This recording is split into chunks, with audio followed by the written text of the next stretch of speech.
Hi everyone, it's Salia from HustleSZN, and today I'm filming the mid-year book freakout something tag. I've been fairly productive this morning, so I'm going to be having some wine during the video. Also, my laptop will be open so that I can check my Goodreads for books and the questions and the prompts, etc. And yeah, let's just start. My setting is different, but it's because I'm actually moving. In a few weeks, you'll be able to see my new shelves. They're gonna be yellow, and I'll be in my new place in Kingston. So that's why I don't have my bookshelves behind me. I'm in my pajamas, but at least they're clean pajamas because I showered. So yeah, this is really exciting because I have actually never, kept track of the books that I've read. And so this is the first year where I actually can tell you how many books I've read, what type of books they were, etc. So actually before I do the very first one, let me just tell you what I've done so far. Okay, so I've read 33 books, and that's including actual novels, novellas, and graphic novels. My goal is only 50 this year, so as long as I reach my goal. Okay, so best book you've read so far in 2019. Whew.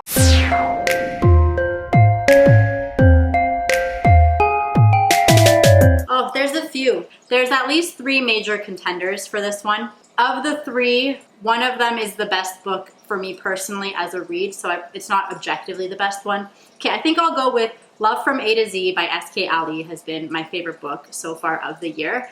And if I do not just books, then Don't Call Us Dead by Danez Smith, which is a poetry collection, was also one of the highlights of this year. Okay, next question. Dun, dun, dun. Best sequel you've read so far in 2019.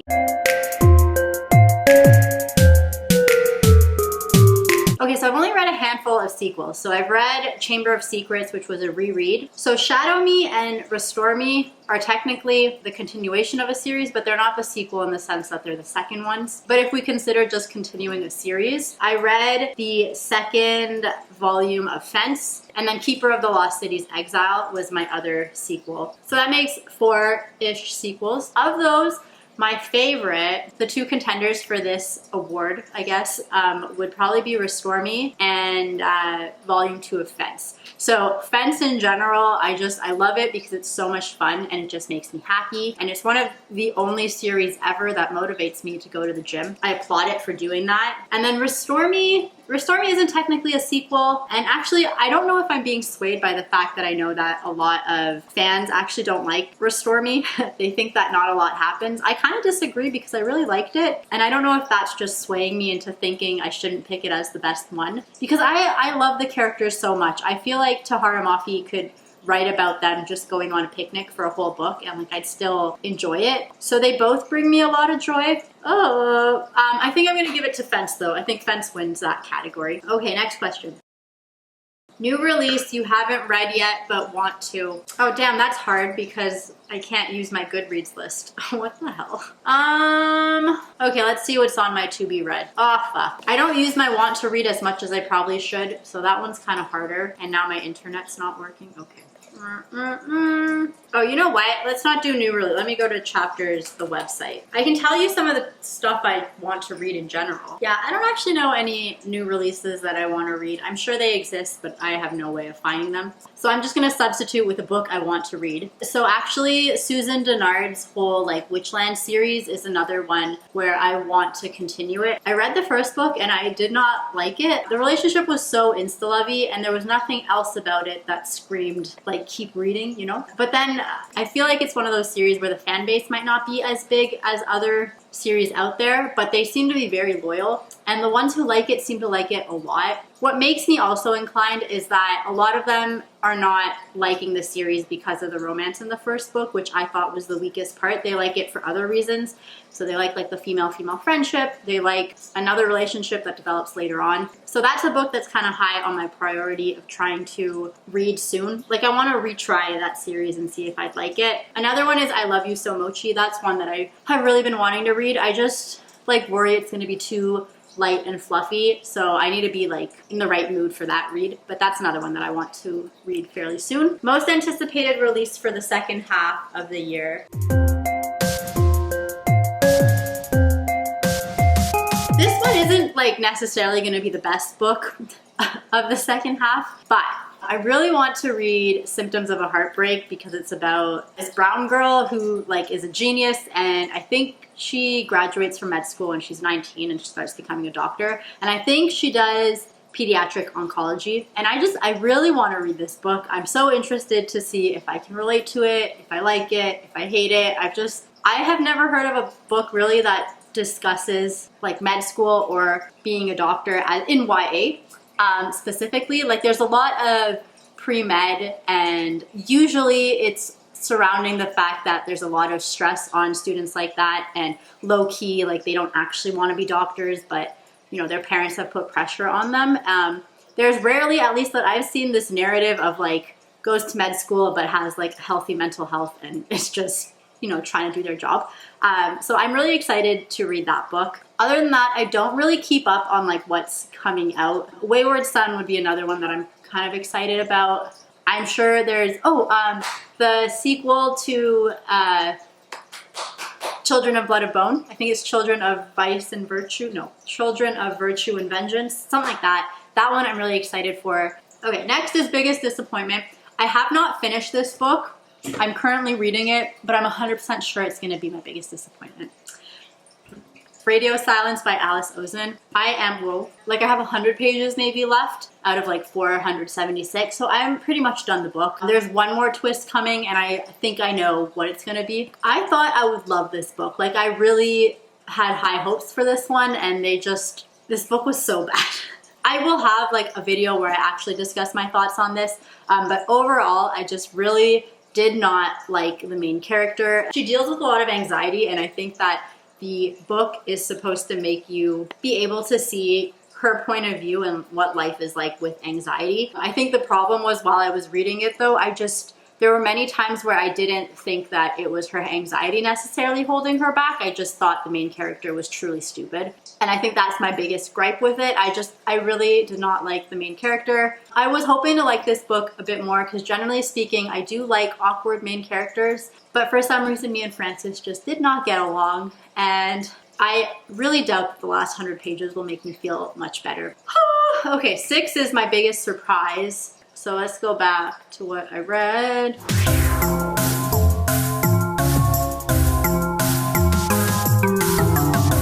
The biggest surprise was probably Letters to the Lost by Bridget Kemmerer. Did I say that right? Yeah. I didn't think I'd like it, especially now that I'm like trying to read more from diverse authors. I don't know, I kind of went into this book being like, I'm gonna read it, we'll see what happens. And it blew me away. Like, I did not expect to have as much of an emotional reaction to this book as I ended up having. And I think also because I'm not a teenager anymore, I don't get that same kind of visceral reaction to things that I used to. Like, I feel like in the past, you know, anything kind of swoon-worthy or anything that resonated with me even a little bit, it was so easy for me to make that connection, whereas nowadays I don't know if I'm more jaded, but when I read, I always will have a bit more distance with it. But this one, it sucked me in. I stayed up until ass o'clock reading it. I've never cried so much reading a book. I don't usually cry while I read, and this one, it hit me so hard. It's all about like grief and coming to terms with that. I liked it so much. The next question is favorite new author, debut or new to you. Ooh, this one's also kind of hard because I've read a lot of new authors this year. Bridget Kemmerer for sure probably makes that list, and I definitely want to read A Curse So Dark and Lonely soon. S.K. Ali for sure. I've already picked up Saints and Misfits and will definitely be reading that one soon. Who else? Maureen Gu. She's not like, she wouldn't make the favorite cut. Hi, Boba. She wouldn't make the favorite cut, but Casey McQuiston, I didn't love Red, White, and Royal Blue. But I definitely would read whatever else they put out. Tomi Adeyemi, that was my first time reading her too. Oh, and Ibby's a boy. So I didn't actually end up liking Pride very much, but I loved Ibby's writing, and I would definitely read more of her stuff. Number 8 is newest fictional crush.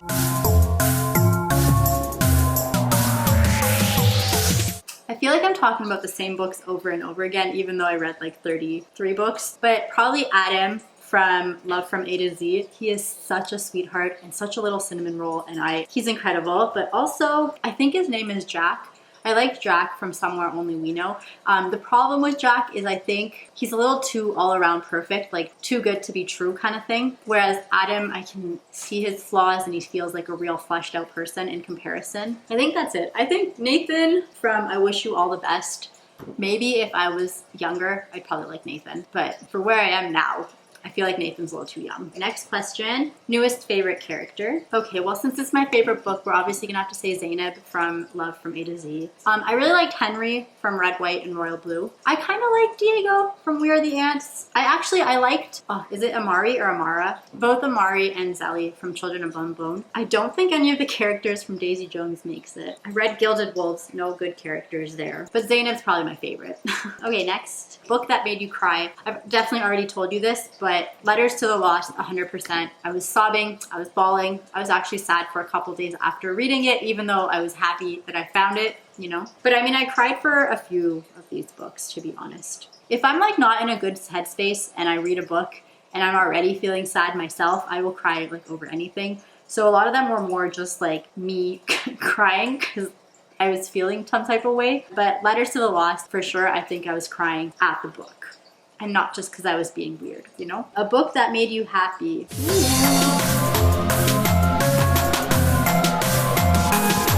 Just happy, like no disclaimers happy, probably Fence and that whole series, and I can't wait. Volume 3 is coming out soon. If I'm just talking about like just being happy, feeling motivated, feeling positive, 100% go read Fence. But I mean, reading Restore Me made me happy. There's a scene where one of the characters has a panic attack and Kenji is the person who's like helping this person through it, and it was so funny. It was hilarious. I love Kenji, so reading about Kenji anytime is fun. But yeah, just happy, probably Fence. Red, White, and Royal Blue, though, is a close second contender for just kind of happy. If it had less sappy romance, it definitely has some witty banter that's pretty fun to read. I moved up to my empty shelves just for the last 2 prompts because one of the books I wanted, I remembered was up here. So the next question is a beautiful cover. Unfortunately, most of my books aren't here, so I can't see or remember what I've gotten or received. But one that I recently bought that I'll just show is Darius the Great Is Not Okay.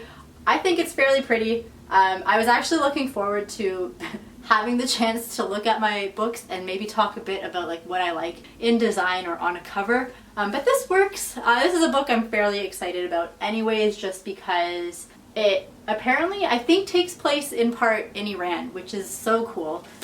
So I definitely have to get to this one soon, which kind of segues into the next question, like books you have to get to by the end of this year. This doesn't technically fall in that list, but it's one that I'd like to get to. Books that I have to, I really want to do A Little Life because that has been on my list for at least 3 years and I want it off.